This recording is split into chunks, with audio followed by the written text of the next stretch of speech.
ஓம்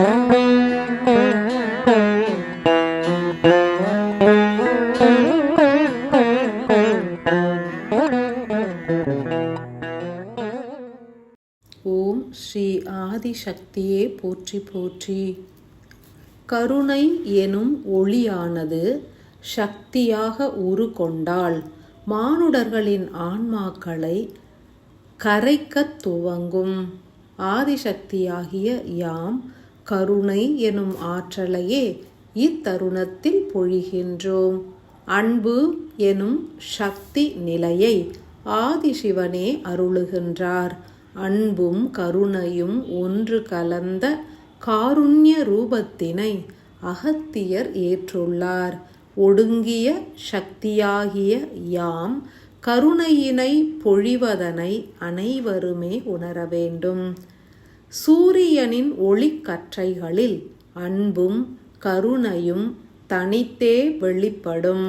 அவற்றை சரிசம அளவினில் ஏற்கின்ற ஆன்மாக்களே காருண்ய நிலையினை எய்திடும். பூமி எனும் கிரகமானது சூரியனால் இயக்கப்படுகின்ற ஓர் கருவியே ஆகும். பூமியில் வசிக்கும் உயிரினங்களோ கருவியின் அங்கங்களாகும். பூமியில் வசிக்கும் உயிரினங்கள் அழிந்துவிட்டால் பூமி எனும் கருவியும் அழிவுறும். அன்றி பூமி எனும் கருவி அழிவுற்றால் அதன் அங்கங்களான ஒவ்வொரு உயிரினங்களும் அழிவுறும். இயக்கும் ஆற்றல் மிக்க சூரியன் எத்தருணமும் தான் படைத்த கருவிகளான கோள்களை பாதுகாத்தே நின்றிடும். பூமி எனும் கோள் சூரியன் இன்றி இயங்காது. ஆனால் சூரியன் பூமியின்றி இயங்கும் எனில் சக்தி வாய்ந்த நிலையில் உள்ள சூரியனை அனைவரும் போற்றி பணிவது நற்செயலாகும். காலம் என்பது ஒவ்வொரு மனிதனையும் பல்வேறு உணர்வு நிலைகளில் பயணிக்க தூண்டுகின்றது. எந்த ஒரு உணர்வு நிலையும் சூரிய ஒளியினால் மாத்திரமே உருவாகின்றது என்பதனை உணர வேண்டும். அன்பு ஆன்மாக்கள் ஒவ்வொருவரும் எதனை வேண்டியே பெற்றாலும் சூரியனின் ஒளிக்கற்றைகளின் மூலம் ஏற்றிடலாம். ஏனெனில் உலகில் வாழ்கின்ற ஒவ்வொரு உயிரினங்களுக்கும் உயிர் ஆற்றலான வெப்பத்தை வழங்குவது சூரியன் ஒன்றே. சூரியனை ஒரு கோளாக கருதினால் பலனேதும் இல்லை. ஆற்றல் மிகுந்த சக்தியாக பாவித்து போற்றினால் பலனுண்டு. தெய்வமாக வணங்கினால் சக்தி பெருகும். சூரியனை இறைவனாகவும் புவியினை இயக்கும் மூல ஆற்றலாகவும் உணர்ந்து உருகியே ஏற்று போற்றினால் ஆன்ம சக்தி பெருகும். பேரறிவு சித்திக்கும். பெரும் கருணை தோன்றும். அன்பு மானுடர்கள் ஒன்றினை தெளிவுற உணர்ந்திடல் வேண்டும். நீங்கள் எதனை விரும்புகின்றீர்களோ அதனை நோக்கியே பயணிக்கின்றீர்கள். அதனையே அடைகின்றீர்கள். ஏன் ஒவ்வொரு மனிதரும் மாறுபட்ட விருப்பத்தினை ஏற்கின்றனர் அறிவீர்களா? அதற்கான மூல காரணம் சூரியனின் ஒளியே. ஆன்மாக்கள் ஒவ்வொன்றும் சூரிய ஒளியில் உள்ள எண்ணற்ற கருப்பொருட்களை ஏற்றே இயங்குகின்றன. காந்த சக்தி மிகுந்த கருப்பொருட்களை ஏற்கும் ஆன்மாவானது ஞானம் எனும் அன்புமயமான வாழ்வினை ஏற்று அனைத்துயிர்களையும் நேசித்து இறைவனை அடைகின்றன. வெப்ப சக்தி மிகுந்த கருப்பொருளை விரும்பி ஏற்கும் ஆன்மாக்கள் புற வாழ்வினில் பொருள் சார்ந்த இன்ப துன்பங்களில் சிக்கி வாழ்கின்றன.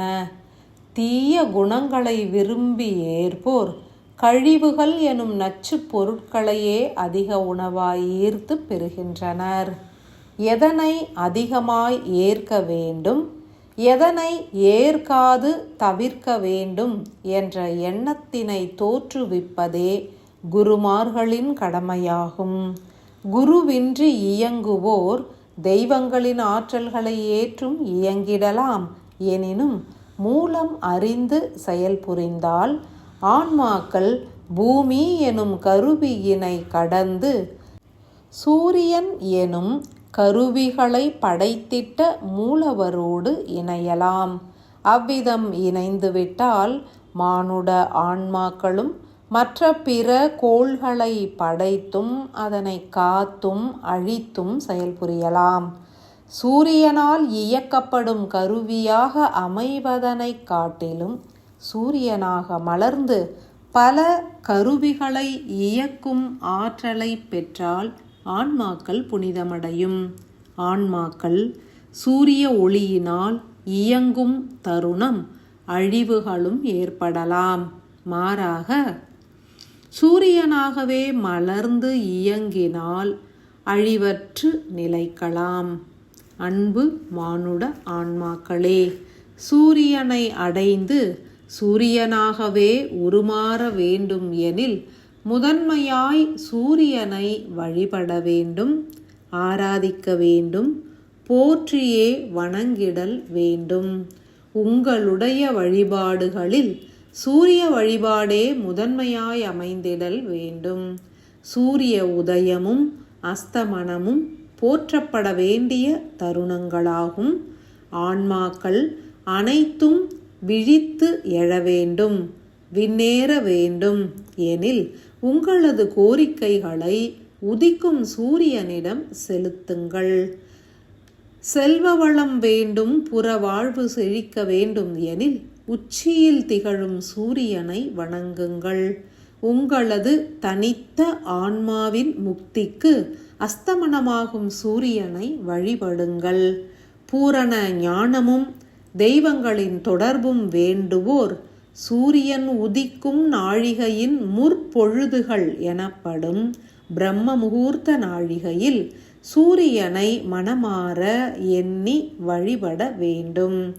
சூரிய உதய நாழிகையில் உலகம் உய்வுற வேண்டும், அனைத்து ஆன்மாக்களும் விடுபட வேண்டும், பூமியின் இயக்கம் செழிக்க வேண்டும் என்ற அன்பு பிரார்த்தனைகளை இயற்றுவோருக்கு உச்சி சூரியனின் பொருட்செல்வமும் அஸ்தமன சூரியனின் முக்தி நிலையும் பிரம்ம முகூர்த்த சூரியனின் பூரண ஞானமும் ஒரு சேர கிட்டிடும்.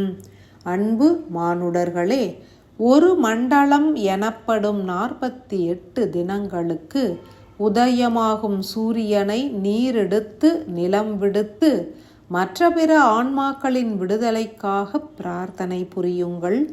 உங்களுடைய அனைத்து அகப்புற தேவைகளுமே பூர்த்தியுறும். சூரியன் எனும் கோளே அனைத்து தெய்வங்களின் இருப்பிடமாகும், அனைத்து ஆற்றல்களின் களஞ்சியமும் ஆகும்.